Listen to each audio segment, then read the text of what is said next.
Let me start by saying that I'm a casual gamer. I enjoy a round of Halo every now and then, or a nice RPG adventure game. I'm not too picky. I'm not that competitive. So when my friend Chelsea called me up to play some games at her house, I was all for it. I left her place at around 7, often to catch the bus rather than walk in the spring rain. During the bus ride, I remember thinking about the time I visited them on April 1st. Chelsea and her family had gotten me with a prank involving replacing Oreo cream with toothpaste. Whatever, it was all in good fun, and we shared a pretty good laugh. I briefly wondered if they had anything in store for me today, Friday the 13th.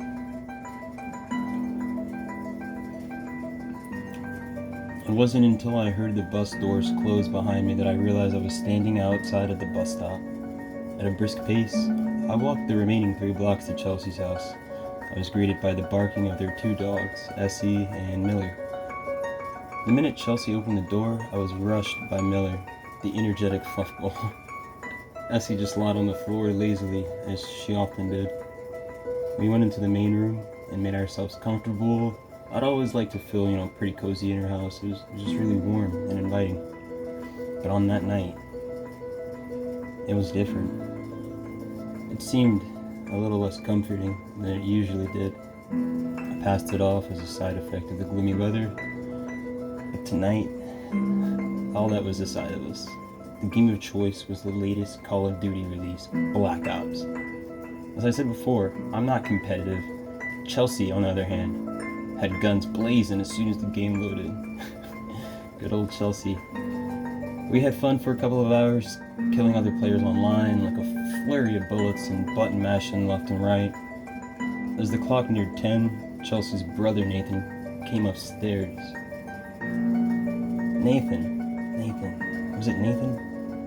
Yeah, Chelsea's brother Nathan. He came upstairs. "Can I play?" he asked, behind a mischievous grin. He'd always been a little trickster, just 13 years old. I'm still convinced he was the one behind the Oreo prank. We let him join, alternating turns every round or so. Near midnight, Nathan made a suggestion. "Let's play Zombies now. For those of you who aren't aware though, Zombies is a mode in the game in which 4 players can work together to fend off hordes of the undead. It's not really scary, just, mindless zombie killing. It sounded pretty fun, so we agreed. A few minutes in, an odd thought struck me. I realized why the house felt different. "Hey, Chelsea, where are your parents?" I usually they greeted me with a warm smile within 5 minutes of me being here, but she paused the game.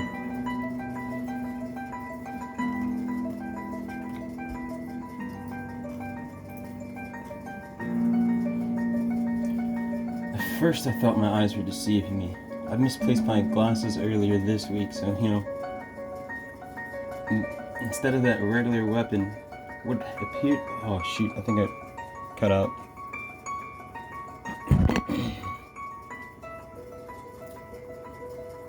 They went out for the night. "They'll be back in the morning," she said. I caught a grin cross Nathan's face. Something in the back of my head told me that they weren't gone. My earlier suspicion may have been correct. I decided to stay wary, but for the time being, I was going to have some fun. After several close calls with reanimated corpses, we made it to a part in the level with a random box. For a certain amount of points, the random box will give you a completely random weapon. It's always fun to see what you're going to get. Nathan, he used it first. As always, he got a very useful weapon, an automatic rifle. Chelsea followed suit, but was stuck with a near useless handgun. And it was my turn. And of all the things I expected to get, what came out of that box was certainly not any of them.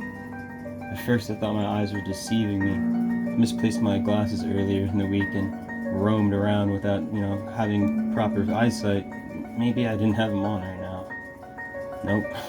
Instead of a regular weapon, what appeared to be some type of toy was suspended in midair over the box.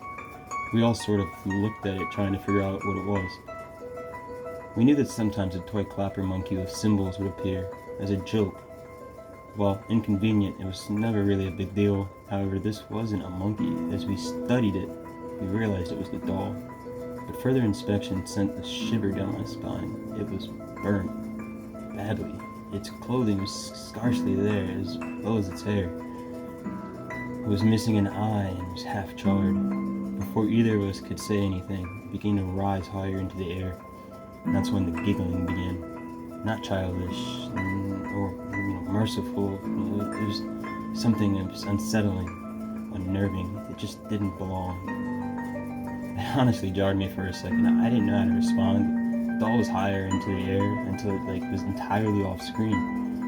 The only evidence in it appeared was the faint echoes of twisted child laughter that followed it. As the last of the giggling subsided, the screen flashed red, and then silence.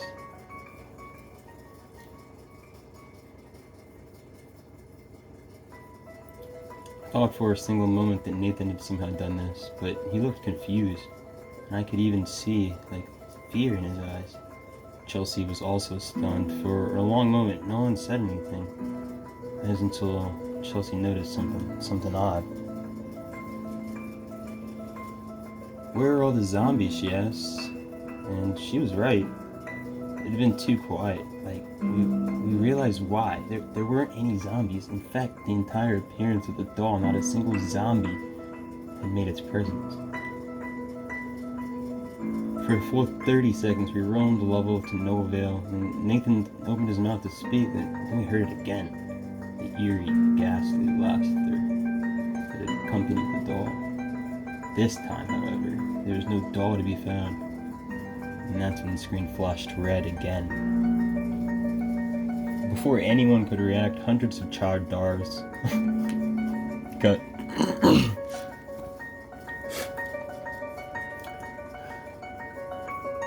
Before anyone could react, hundreds of charred dolls appeared in the game, crawling, giggling, and they looked similar to the first doll, but they were covering the ground and climbing onto our characters and giggling gleefully as they somehow ripped open wounds, causing blood to spill everywhere. This wasn't just regular graphics or CGI, it looked like it was photorealistic. I looked away. I knew it was just a game, but it was just too creeped out. When I looked back, the screen had its customary game over screen. There was our characters' names appeared at the bottom of the screen, and Nathan was highlighted for some reason. The house was quiet. We all just sat there collecting ourselves, and I was the first to speak up. Good one, Nathan. You actually freaked me out a little. I tried to keep the light quivering out of my voice. His quizzical look didn't help. "What are you talking about?" was his reply. I was determined to expose him. "The creepy doll in the game. I know you did that as a joke." He slowly looked.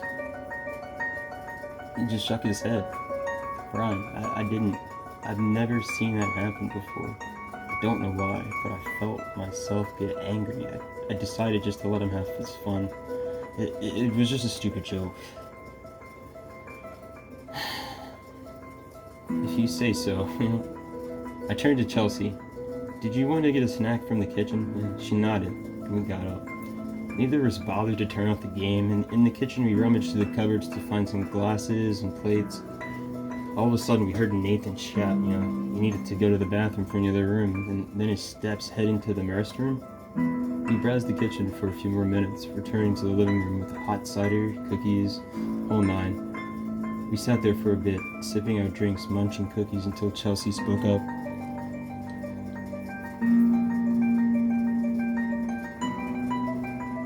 "We should probably watch TV or something, but there might be a movie on." I agreed. Picking up the controller to turn off the Xbox, I pressed the guide button on the controller and waited for the menu to pop up so I could turn it off. Nothing happened. Deciding in both resignation and frustration, I got up to turn it off. I pressed the button, expecting the little green light to disappear, but it didn't. Some Xbox 360 models freeze up sometimes, but I don't recall them not being able to shut off. I tried again to no avail. I studied it for a few minutes, and Chelsea's voice caught my attention. That's when Chelsea's voice caught my attention. "Where's Nathan? He could probably fix it." She sounded concerned, and a thought struck me. Where was Nathan? He'd been gone for at least 15 minutes. I was about to call his name when I heard a sound that made my blood run cold.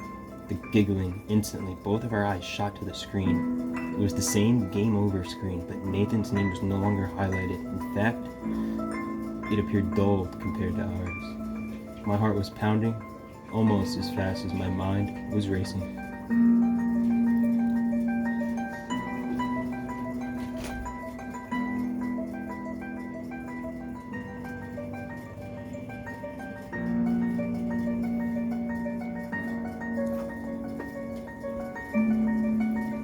"What the hell was that?" I asked.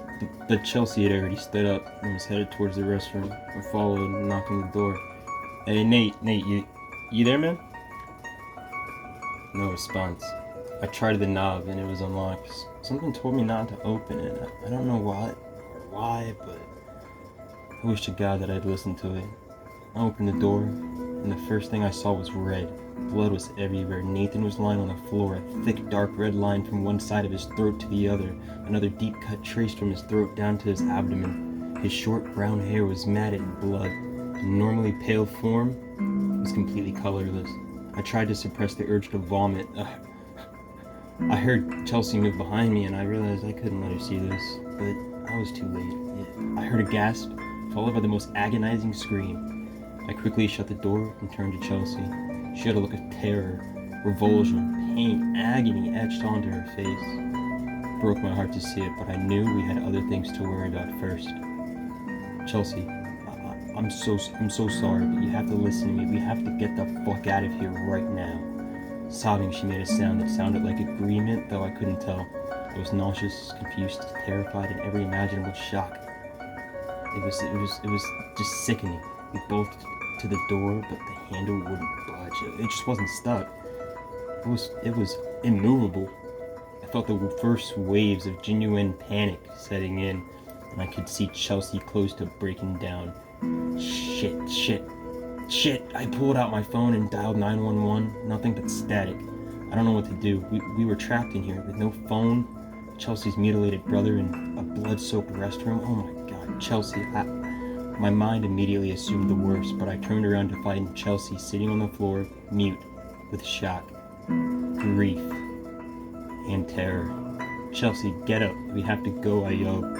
I wasn't mad at her, but I was overwhelmed that I didn't know what to do. She stood and held my arm. I heard Essie and Miller barking outside where we left them after I had arrived. Silently, thanked God that they were safe. In the living room, I turned to her. "Chelsea, we've got to find a way out. So we can..." Behind her on the screen was her character's name, highlighted. I must have showed horror on my face because she turned around to see what I was gasping at. A wave of terror showed directly on her face, similar to mine. She looked at me as if I knew what to do, and suddenly I did. We were getting the fuck out of here. "Chelsea, hold on to me," I screamed. I didn't care that I was crying or that I was shaking. I had to get us out there before anything else happened. She did as I instructed, and I picked her up. Without another thought, I made a sprinting beeline for the window. As soon as she realized what I was doing, she gripped me tighter. Her hands were balled so tight that her knuckles had turned white. We crashed to the window and into the front yard. I was bleeding profusely. The glass had bitten in my legs, arms, chest, and face, but we were out. Chelsea was unscathed and managed to stand up on her own.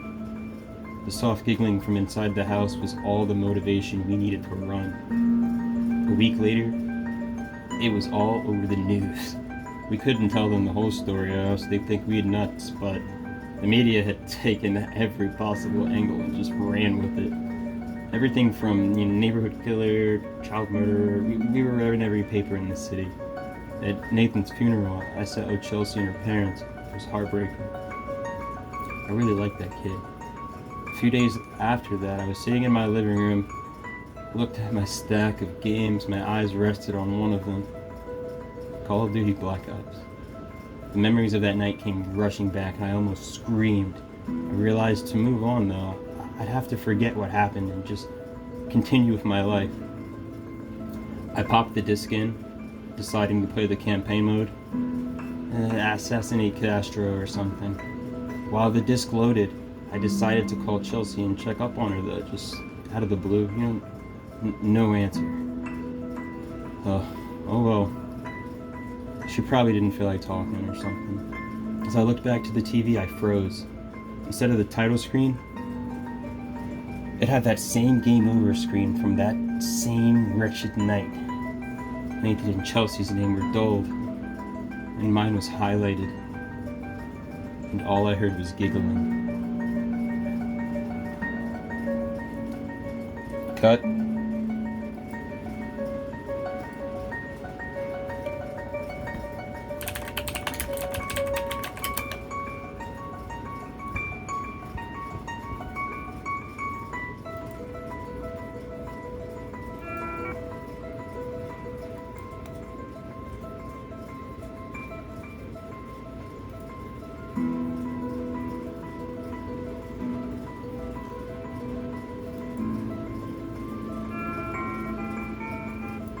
Theme song, or the intro song, and who this whispering grad near about this.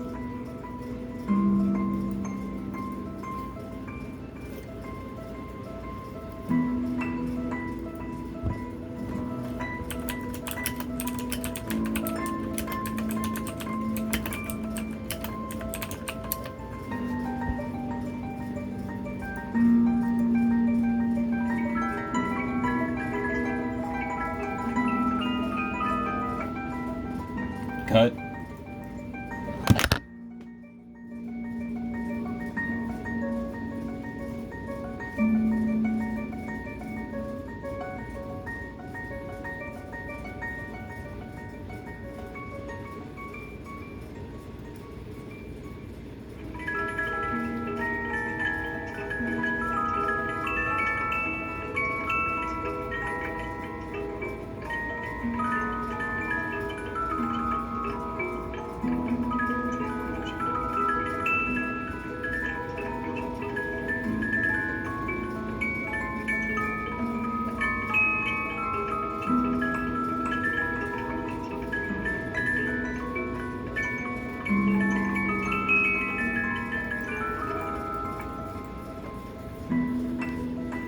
Cut.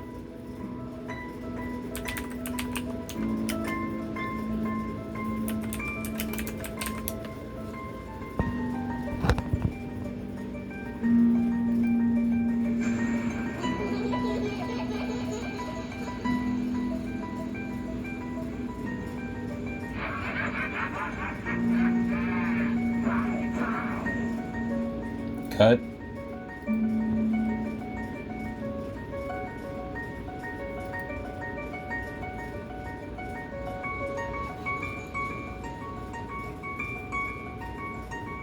Cut.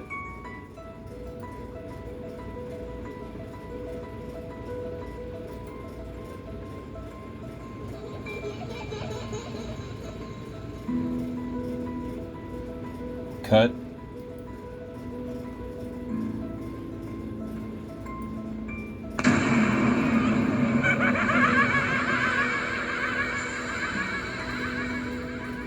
Cut. And wrap.